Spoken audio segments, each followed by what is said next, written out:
Hello and a very warm welcome to all our viewers in Nigeria and around the world to News Cycle on Global Television. Coming to you live from the nation's capital, Abuja. I'm Uyi Agmofoegbe, reminding our viewers that Global Television is on DSTV channel 365 and Star Times channel 276. The board chairman of the Federal Airports Authority of Nigeria, FAN, Dr. Abdullahi Umar Ganduje, has reaffirmed his commitment to upgrading facilities at the Malam Aminu Kano International Airport to meet global standards. During a working visit, he emphasized improving African routes interconnectivity through Nigeria. Global TV correspondent Idris Jibrin reports from Kano.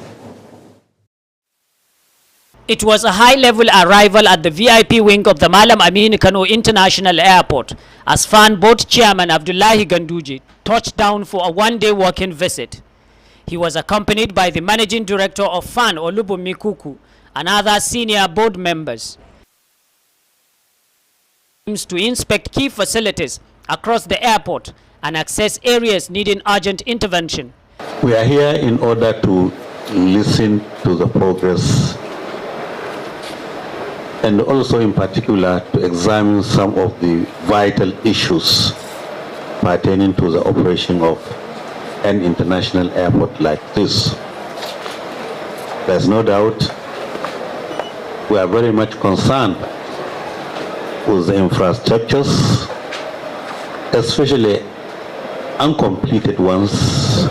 Ganduje expressed concern over several abandoned projects that have lingered for over a decade. Another issue is of uncompleted infrastructure facilities, especially the runway,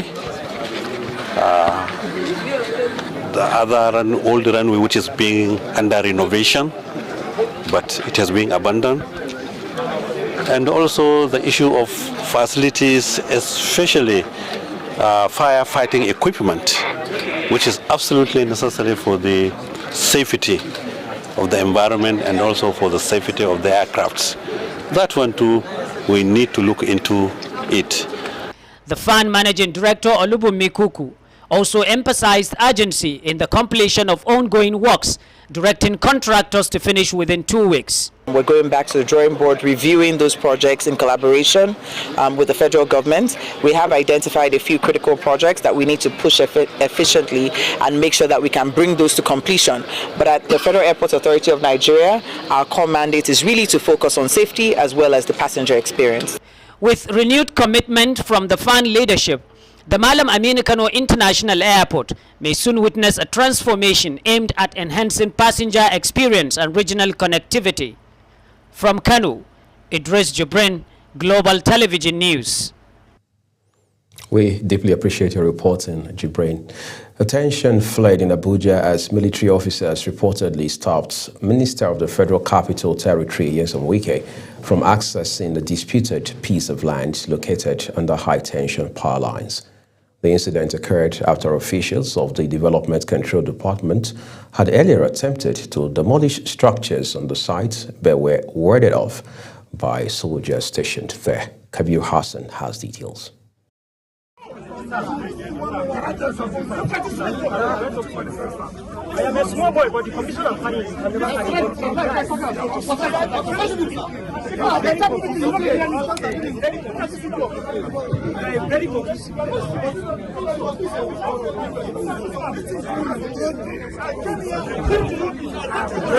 The military had previously vowed to resist any further action on the land, claiming ownership and threatening consequences against anyone who returned to carry out development control orders.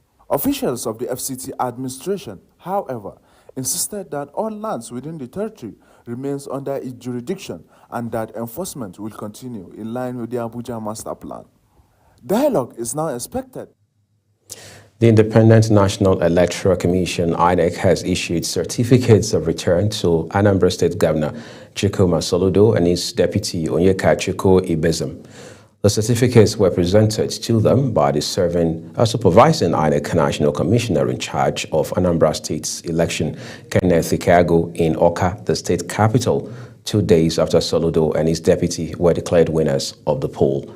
The issuance of the certificates of return has officially confirmed Soludo and Ibezim as the re-elected governor and deputy governor of the state, respectively.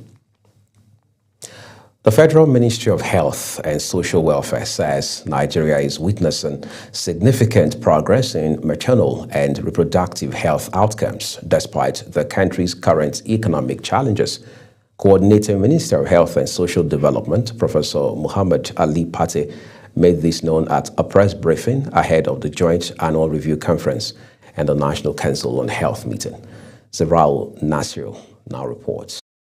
It was an update filled with questions, optimism, as the Coordinating Minister of Health and Social Development, Professor Muhammad Ali Fati, shared new data pointing to a gradual but steady improvement in maternal and newborn health across the country. According to the minister, 172 local government areas previously identified as high burden zones for maternal deaths have recorded a 17% reduction in maternal mortality alongside a decline in newborn deaths.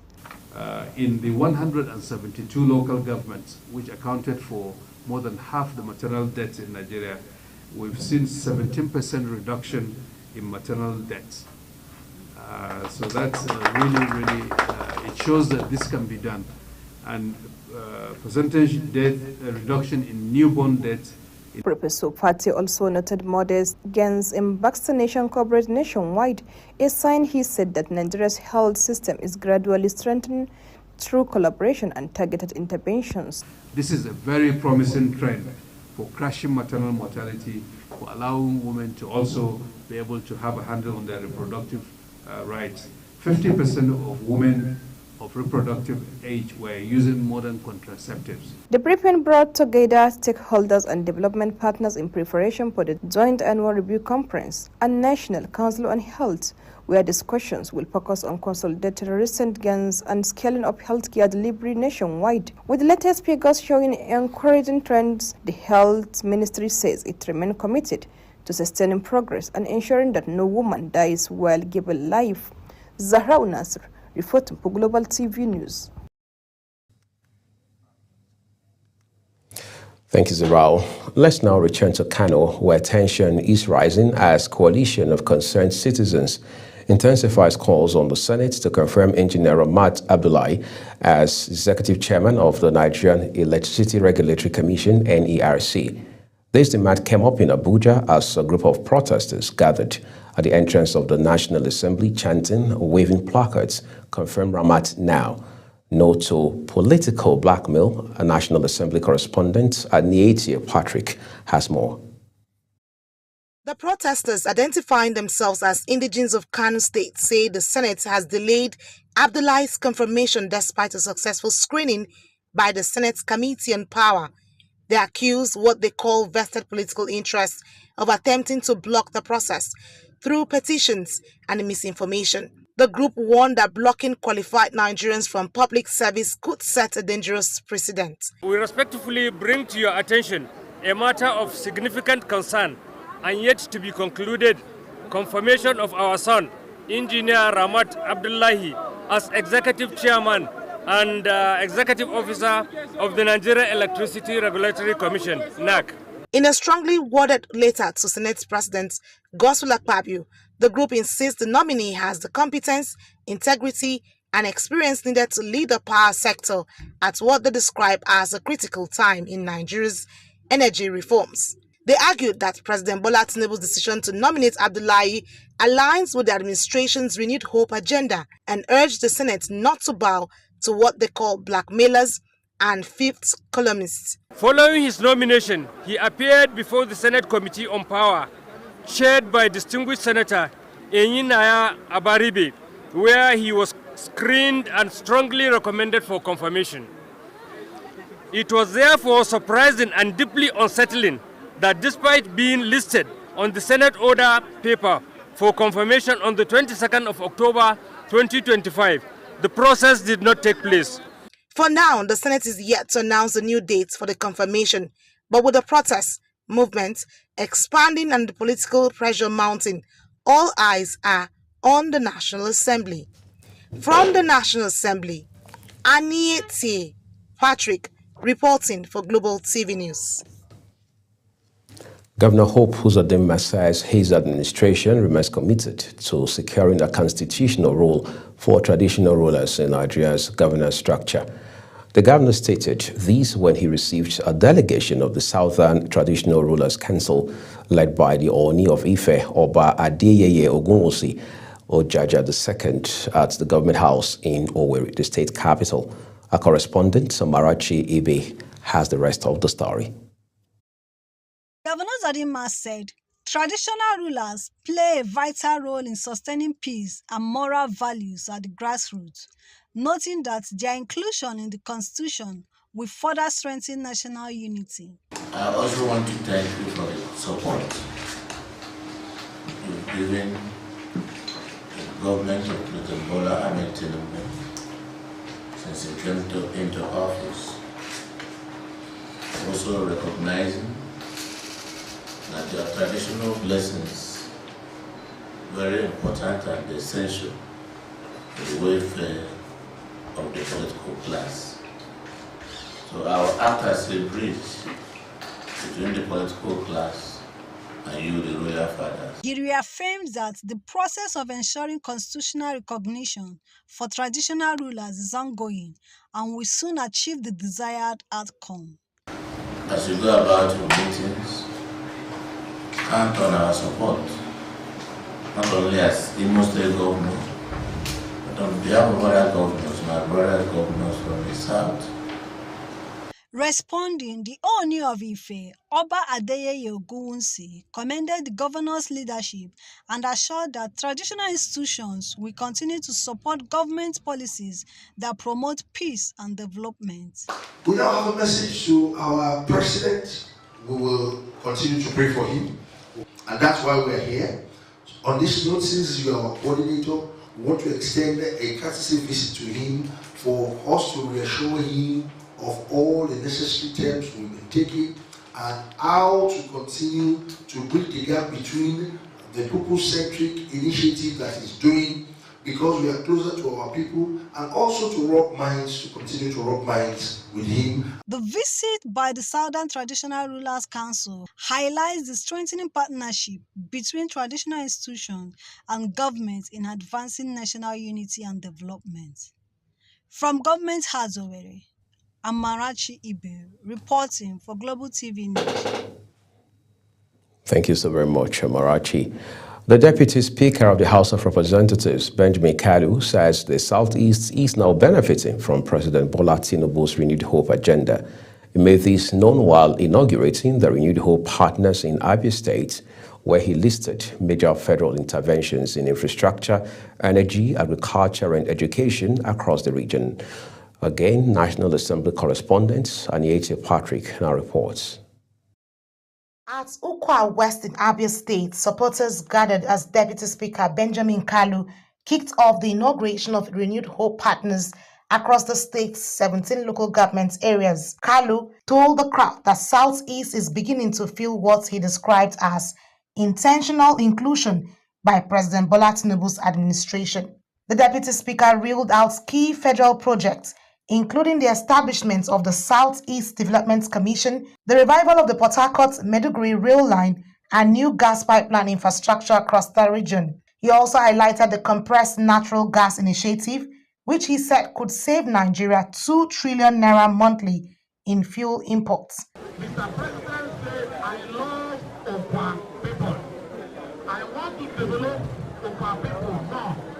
Go and tell them that I love them. Who is my president? We love you, Mr. On agriculture, Kalu said the federal government has allocated land in Abia, Ebonyi, and Enugu for its 10 million hectare food security program, with fertilizer and mechanized equipment already being distributed. He added that Southeast students have so far received over 45 billion naira in federal student loans. And the law, and always in the interest of integrity, solidarity, well-being, and prosperity, strive to preserve the objectives of Renewed Hope Partners.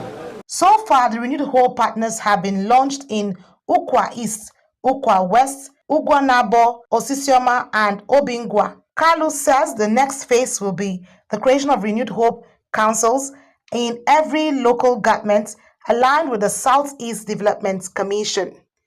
Anieti Patrick, reporting for Global TV News. Environmentalists have called on the federal government to increase investments in green and renewable energy. This was at the 6th Annual Legislative Summit on Climate, Environment and Sustainable Health, recently held in Abuja. Our environment correspondent Ubong Usoro reports.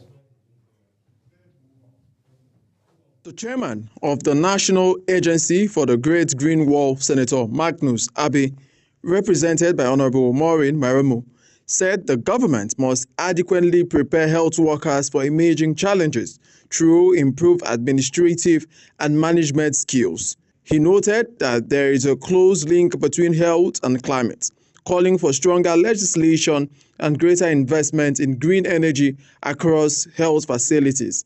So this forum, therefore, should not just merely be a dialogue thing. We should grow beyond this dialogue thing.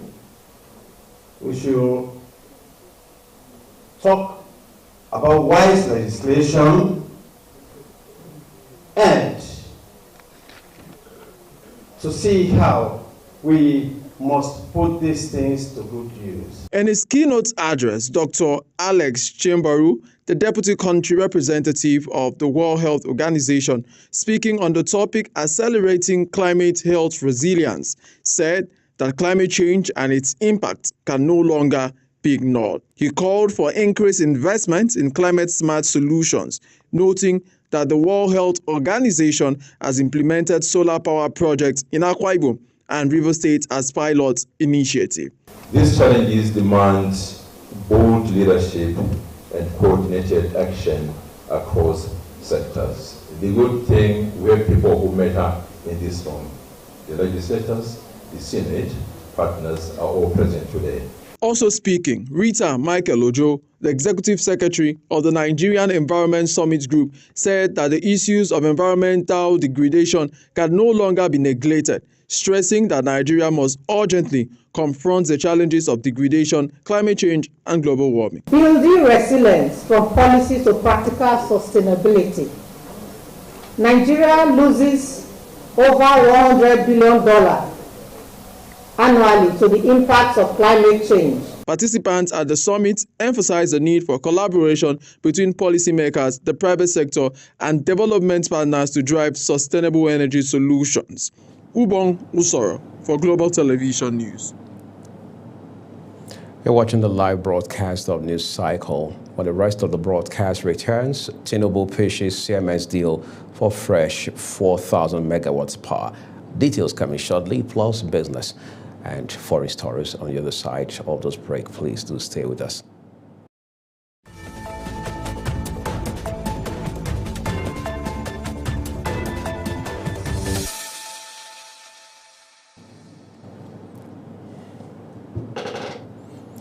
The second part of these news broadcast now returns with business. President Bola Tinubu has assured the technical contractor handling the Presidential Power Initiative, CMS Energy, of government's full commitment to improving the country's electricity supply and enhancing the livelihoods of its citizens. This was disclosed in a statement issued by a special advisor to the President on Information and Strategy, Bayo Onanuga, which also revealed the government's push for the generation of fresh 4,000 megawatts of power at a meeting at the State House with a delegation from CMS Energy, led by Managing Director for Middle East and Africa, Dietmar Sheshdofa. President Tinubu noted that the power sector remains central to stimulating the economy, particularly in the industrial, educational, and healthcare sectors. Still talking business, Minister of Communication, Innovation and Digital Economy, Dr. Bosun Tijani, has said the bill for an act on national digital economy and e-governance would be signed into law when passed by the National Assembly this week. Dr. Tijani stated this during a public hearing organized by its Joint Committee on Internet Communication and Technology and Cybersecurity. Topsy Gimba has more. Dr. Bosun Tijani said that President Bola Tinubu was passionate about the bill and ready to sign into law following its economic value. Dr. Tijani said when the law becomes operational, the country will be looking at $1 trillion economy annually. He disclosed that because of its importance, the committee had to go around the 36 states of the country, including FCT, to gather inputs. If we're able to allow Nigeria to rise, the rest of Africa will rise. And the leadership we're seeing on display today and over the past month and the last 2 years. He noted that the Tinubu-led administration is laying about 90,000 communication fibers across rural communities in the country to stimulate the digital economy. As a government, we've chosen the path of deepening infrastructure, not doing the cheap things, but investing in the foundational infrastructure, but also policies that will open up our economy and get us to where we need to be as a nation. Earlier, the chairman of the Senate Committee on Internet Communication and Technology ICT and Cybersecurity, Senator Shaibu Afolabi Salisu APC Ogun, said the bill, when signed into law, will address key objectives in the digital economy where e-transaction will be treated like analog transactions. This bill, for the first time in this country, will have what we call national data exchange, meaning that same citizen who has obtained his passport from the Ministry of Interior, that same citizen can benefit from government largesse in the Ministry of Humanitarian Affairs. Many paper submissions were made by stakeholders in support of the bill. In the bill, we actually note that multiple agencies are assigned overlapping roles under the bill. And on this, we believe that to enhance coordination and policy coherence, we recommend the creation of a National Digital Economy Council, which we are proposing that should be chaired by the Vice President in order to harmonize mandates and reduce duplication. The committee chairman assured stakeholders that the bill will be laid at the chamber for consideration for passage this week. Topsy Gimba reporting for Global Television News. Thank you so very much, Topsy. On the foreign scene, an additional 2,300 United States flights were cancelled as President Donald Trump threatened to dock pay for air traffic controllers who called in sick during government shutdown. After Trump ripped absent aviation workers as unpatriotic, the National Air Traffic Controllers Association labor union hailed members working without pay as, quote, unsung heroes, unquote, in a statement that called for Congress to immediately end the shutdown. The back and forth highlights the mounting strain on the aviation industry as the record-breaking shutdown hit day 41, though a compromise bill advancing in Congress was raising hopes of a resolution this week. Warnings of worsening humanitarian conditions in Sudan continue despite reports of a ceasefire deal brokered by international mediators last week. United Nations Human Rights Chief Volker Turk has expressed worries that traumatized civilians are still trapped inside El Fasher and are being prevented from leaving.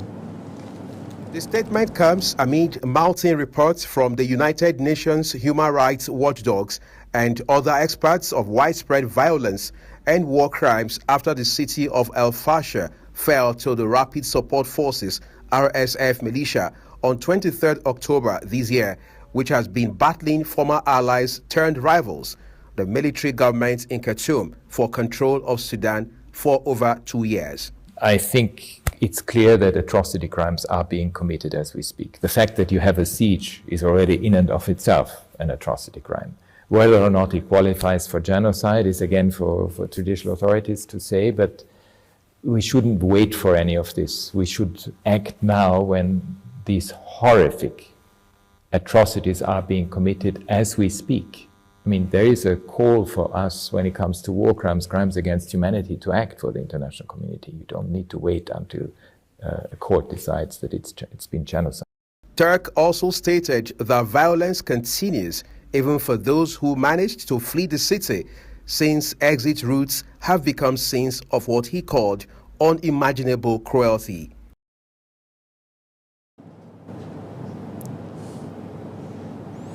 Let's bring you some sports now. The Nigeria College and Football Federation Association, NCFFA, is making waves in grassroots flag football development as it flags off its participation at the NUGA Games 2025 in the University of Jos. The Federation has already struck gold, clinching top honors in flag football events internationally and now setting its sights on the upcoming secondary school championship finals in Abuja. Samuel Odi reports for Global Television.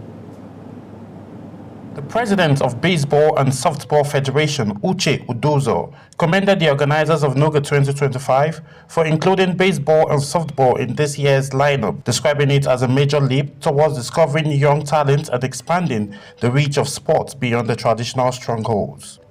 According to Udozo, despite the challenge of funding, the Federation is working closely with educational institutions to integrate baseball and softball into school programs across Africa. We want to do professional sports, so being here at NUGA is a very big achievement, and it falls in line with our strategic objectives to make sure that not only capturing them young, that we have a platform to receive those who started right from Little League to the youths and to the adult baseball. Udozo also applauded the commitment of university athletes and coaches participating at NUGA 2025, noting that their enthusiasm reflects the future of sport in the region. As the sound of bats and cheers filled the air at the University of Jos, the message was clear. Baseball and softball found a new home in Nigerian university system, setting the stage for Africa's next generation for sporting champions. Samuel Odi for Global Television News. We appreciate you, Samuel Odi, for continuing to follow through with the developments at the NUGA in Jos Plateau State for us. And that's how we end a news cycle here on Global Television. I'm Oyi Agumofwegwe saying thank you for watching and bye-bye.